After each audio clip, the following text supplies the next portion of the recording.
he got to do with this, though? It was brought to my attention later on that Jay Prince, something I don't know about, had a beef with Puffy about slapping Drake. And Drake was calling Jay Prince, going off of him for not taking up for him against Puffy. Honestly, after listening and people calling me, explaining to me that Jay Prince's lawyer is the one who put them 100 people together. Hold up. Not Drake and Jay Prince secretly working with the feds to get Diddy taken down. Child, so it looked like Diddy had way more enemies in the industry than any of us knew about. Cause Drake and Jay Prince just got exposed for funding the police with millions of dollars to take Diddy down. And allegedly even being behind the 125 victims that recently came out. Apparently, even though Drake and Diddy were putting up a front of being cool with each other, they was actually having some major disagreements over some business issues behind the scenes. And Drake decided to take things to the next level by snitching on Diddy and paying millions of dollars to the feds to help them carry out that investigation. Now, it's unclear just how long Drake and Jay Prince have been doing this, but word on the street is they've been secretly doing it for a long time, and they don't plan on stopping until Diddy is completely broke and destroyed. Okay, so for those of y'all who don't know, Drake and Diddy have been silently feuding for a hot minute now. Even before Diddy was incriminated, they beef started back in 2014 when Diddy reportedly put his hands on Drake at the LIV nightclub in Miami, just because they had a disagreement over Drake's two-time Grammy-nominated song 0 to 100. According to sources who spoke to TMZ, producer Boy DA had given both Diddy and Drake a song to record more than 8 months before the physical altercation happened. But Diddy was too busy freaking off every other night. So he sat on the song, which frustrated Drake because he wanted to record it and release it as soon as possible. Drake eventually got sick of waiting on Diddy, because at that point, Diddy had been sitting on the song for almost a year and clearly had no interest in recording that verse. So Drake recorded the song on his own, and as you can imagine, Diddy's ego did not handle this very well. So fast forward to the night that they met at the club. Diddy saw Drake for the first time since the song was released, and he confronted Drake. But Drake blew him off, and that's when Diddy said, "You'll never disrespect me again," and then punched him. The punch was so brutal that Drake ended up in the ER because of the ruckus. He hit his shoulder and exacerbated an old injury. They later patched things up, but that don't mean Drake actually got over it. If it's one thing we know about Drake, is that he can be smiling in your face and still gonna go behind your back to completely destroy your life. Now, Diddy clearly didn't know this, but baby, he learned that lesson the hard way. He literally put Drake in the ER and thought Drake was just gonna get over it? Child, please. In fact, right after Diddy was exposed for being a demon and essaying all these men and women, Drake unfollowed him on Instagram and even threw a little shade at him. He did this just a few weeks ago when he posted some scenes from the 2015 movie The Big Short. He posted these on his Finsta page on IG. Specifically, he posted photos of the scene where Ryan Gosling's character says, "I never hung out with these idiots after work. Ever. I had fashion friends," which a lot of people believe was a way of him saying he never attended them parties, and he's actually not friends with industry people. But in typical Drake fashion, these IG posts were actually just a way for him to be petty, cause he was cooking up something much bigger behind the scenes with Jay Prince. And this was exposed a few days ago by Diddy's ex-bodyguard, Joseph Sherman, aka Big Joe, who made some disturbing revelations. Now, for those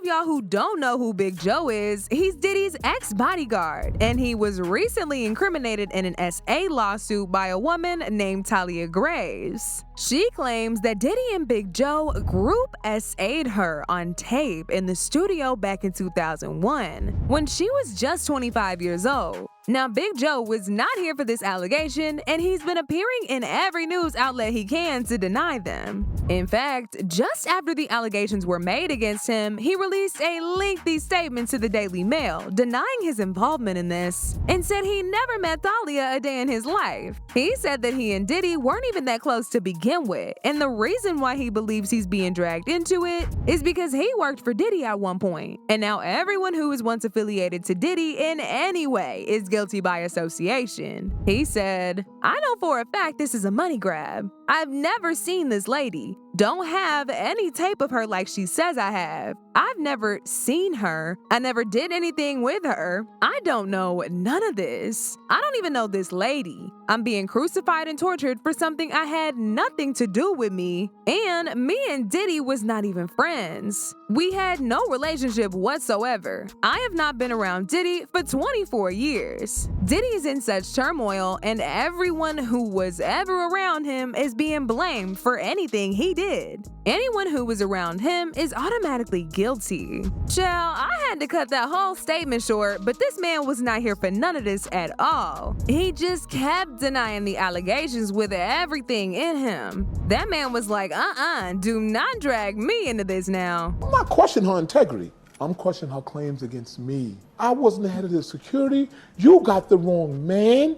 I've never seen you. I've never did anything negative with you. I've never been in the same room with you. Not only wasn't I there, I wasn't even in New York. He later showed text messages between him and Talia in which she basically was trying to confirm from him if he was really the one who SA'd her along with Diddy, because she wasn't too sure if it was really him. Right now, the thing about Big Joe is he is very adamant that he very is adamant not in he's it. not going. You know, some people would be Wasn't like, "Oh, there. did a lawyer tell you not to say anything?" He's like, Right. "I don't care. I didn't do it. Yeah. I'm not there." He has text messages between them that he wants to make sure that people know about and can see, because from the text messages, and Mano, you know what it says because you know. Right, the DMs that she sent him. Basically, it seems like she's trying to confirm that he worked with Puff, and then also confirm that there was a video shown on a camcorder. And he's like, and she also says, if you're not the same person, then I apologize.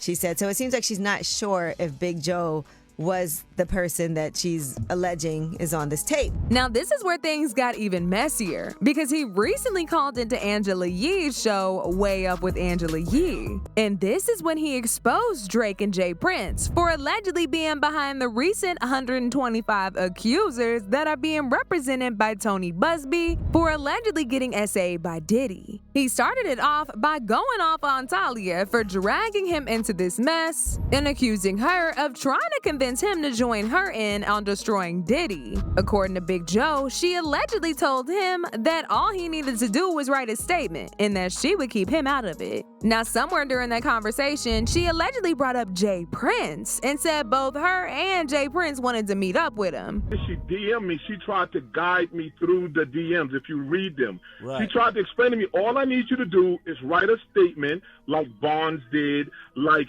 other people did. I need you to write a statement and I'll keep you out. I said, keep me out of what? But then she got into the threats. Then she brought up, well, me and Mr. J. Prince will be down there. Big Joe later revealed that he found out the reason that J. Prince was involved in all this was because he and Drake were the ones behind the recent 125 accusers coming for Diddy, and that the reason they helping the feds take Diddy down is because they still mad over Diddy putting his hands on Drake back in 2014. He got to do with this, though. It was brought to my attention later on that J. Prince, something I don't know about, had a beef with Puffy about slapping Drake. And Drake was calling J. Prince, going off of him for not taking up for him against Puffy. And I'm like, that's none of my business.